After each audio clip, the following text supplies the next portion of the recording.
Hi students, very good evening all of you. Welcome to my channel. Now in this class we discuss one 4-mark question in matrices chapter. So మనకు matrices chapter లో ఒక 4-mark question వస్తుంది. 11th question. So 11th question మనకి ఏంటిదండి, మ్యాట్రిక్స్లో 4-mark question అండి. So మనకు most important question and simple question. Just you need to multiply these two matrices, then you will get the zero matrix. So ఇక్కడ మనకు condition ఇచ్చాడు, ఏంటిదండి, theta minus pi is equals to pi by 2, then prove that product of these two matrices is equals to zero matrix or null matrix. Zero or null matrix means all elements are equals to zero. ఓకేనా. So మనకి ఇక్కడ condition theta minus pi is equals to pi by 2, దీన్ని use చేసుకోవాలా. But నేను first ఏం చేస్తున్నాను, LHS మనకి ఏమి ఇచ్చారండి, product of these two matrices.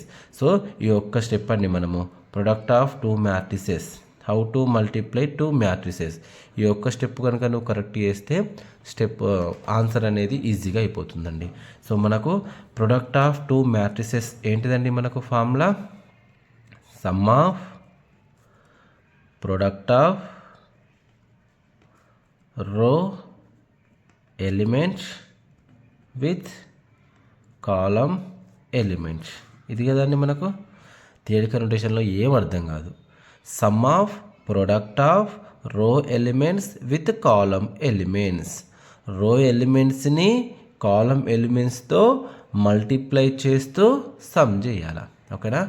ఇక్కడ చూడండి, according to first matrices row wise consider, according to second matrix column wise consider అండి. సో ఇక్కడ ఏమిటి చూడండి ఒకసారి, రో ఎలిమెంట్స్ విత్ కాలమ్ ఎలిమెంట్స్, ఇక్కడ అదే రాస్తున్నా చూడండి. First element into first element cos square theta into cos square pi plus cos theta sine theta into cos pi sine pi. అర్థమైంది కదండి. Sum of product of row element with column element. అర్థమైంది కదండి. ఇక్కడ sum of, ఇక్కడ into product of, ఇది row elements, ఇది column element. అర్థమైంది కదా. Sum of product of row element with column element. So first row first column complete అయిపోయిందండి. ఇప్పుడు ఏంటి చూడండి, first row second column.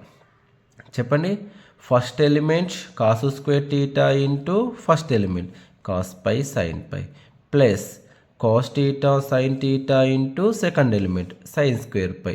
Okay. So ఇక్కడ ఏం చేశాను, first row first column complete అయిపోయింది, first row second column complete అయిపోయింది. ఇప్పుడు ఎక్కడికి వెళ్ళాలి మనం, సెకండ్ రో మళ్ళీ ఫస్ట్ కాలం అండి. Cos theta sine theta cos square pi sine square theta cos pi sine pi complete. Next second row with second column. ఒక రోని టూ కాలమ్స్ తోటి చేస్తున్నా. Cos theta sine theta cos pi sine pi plus sine square theta into sine square pi. ఓకేనండి. Multiplication అందరికి అర్థమైపోయింది కదండి. First మ్యాట్రిక్స్లో రో wise తీసుకోవాలా, సెకండ్ మ్యాట్రిక్స్లో కాలం వైజ్ తీసుకోవాలా. First element into plus second element into, ఇదండి ప్రొసీజర్. సో మనకి స్టెప్ వచ్చేసింది. సో ఇక్కడ నేను ఏం చేస్తున్నాను, సిమిలర్గా ఉన్న టర్మ్స్ అంటే నెంబర్ ఆఫ్ టర్మ్స్ ఉన్న వాటిని నేను ఏం చేస్తున్నా, కామన్ తీస్తున్నా. ఇక్కడ చూడండి, cos square theta cos square pi, ఒక కాస్ టీటా కామన్ తీస్తున్నా, ఒక కాస్ పై కామన్ తీస్తున్నా. సో రిమైనింగ్ ఇక్కడ ఏముంటుంది, ఇంకొక కాస్ టీటా అండ్ ఇంకో కాస్ పై ఉంటుంది. Plus already cos theta common అయిపోయింది, కాస్ పై కామన్ అయిపోయింది. రిమైనింగ్ ఏముంది, sine theta sine pi. So sine theta sine pi exist అయిపోయింది. మళ్ళీ ఇక్కడ ఏముంది, స్క్వేర్ నోటేషన్ ఏది ఉందండి, cos theta and sine pi common తీసేసా. సో ఇక్కడ 1 కాస్ టీటా మిగిలిపోయింది, ఆల్రెడీ సైన్ పై కామన్ అయిపోయింది. రిమైనింగ్ ఏముంది, cos pi plus already cos theta common అయిపోయింది, 1 సైన్ పై కామన్ అయిపోయింది. Remaining sine theta and remaining 1 sine pi అండి. Square notations ఏవైతే ఉన్నాయో వాటిని కామన్ తీస్తున్నా. ఇక్కడ చూడండి, కాస్ పై కామన్ తీస్తున్నా and sine theta common. So ఇక్కడ చూడండి ఒకసారి, already sine theta cos pi common, ఇక remaining cos theta, remaining cos pi, then sine theta common, cos pi common, remaining sine theta and remaining sine pi. Next ఇక్కడ ఏం స్క్వేర్లు ఉన్నాయండి మనకు, sine theta sine pi square నోటేషన్లు ఉన్నాయి. So common తీసా. So ఇక్కడ చూడండి sine theta sine pi common అయిపోయింది. రిమైనింగ్ ఏముంది, cos theta cos pi.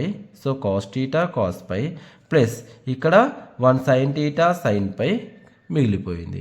So ఇదండి నేను కామన్ తీసాను. సో నెక్స్ట్ ఏమైపోతుంది చూడండి, ఇక్కడ ఏ ఫామ్లో ఎగ్జిస్ట్ అయిపోతుంది చూడండి, cos A cos B plus sine A sine B. చూడండి ఇక్కడ cos A cos B plus sine A sine B. ఏంటండి formula, cos A minus B. ఈ ఫార్ములా గుర్తుపెట్టుకోవాలా, cos A minus B formula cos A cos B plus sine A sine B. ఇది అదే కదండి, cos A cos B plus sine A sine B. అంటే ఏం రాశాను, cos A minus B, A is equals to theta, B is equals to pi. Here also same, cos A cos B plus sine A sine B, cos A cos B plus sine A sine B. Here also same. So final ఎందులో convert అయిపోయింది, cos theta minus pi, cos theta minus పైలోకి convert అయిపోయింది. మన క్వశ్చన్లో ఏమి ఇచ్చారండి, theta minus పై value ఎంత ఇచ్చారండి, π/2. సో ఇక్కడ నేను టీటా మైనస్ పై దగ్గర ఏం సబ్స్టిట్యూట్ చేశాను, π/2. ఫైనల్ నాకు ఏమొచ్చేసింది, cos π/2 cos π/2 cos π/2 cos π/2. So మనకు కాస్ π/2 అంటే ఎంత అండి, కాస్ 90. కాస్ 90 వాల్యూ ఎంత అండి, 0. సో 0 ఇంటూ సంథింగ్ ఎంత, 0. 0 into something 0, 0 into something 0 into something. So ఫైనల్గా మనకు ఆన్సర్ ఏమొచ్చేసిందండి, 0 వచ్చేసింది. సో ఎంత సింపుల్గా ఉందండి క్వశ్చన్. మనం ఎన్ని స్టెప్లు యూజ్ చేసాం ఇక్కడ చూడండి, ఒకటి మల్టిప్లికేషన్ చేసాం, సెకండ్ కామన్ తీసాం, next theta minus pi A minus బిలోకి కన్వర్ట్ అయిపోయింది third step, fourth step theta minus pi is equals to π/2 substitute చేసాం, fourth step answer is 0. Only 4 steps అండి. 4 mark question, 4 steps. Multiplication, common, cos A minus B formula, theta minus pi is equals to π/2, then answer. Very simple అండి. So ఈ academic ఇయర్లో ఈ 2026 question పేపర్లో నేను ఈ క్వశ్చన్ని గెట్ చేస్తున్నానండి. So thank you for watching my videos.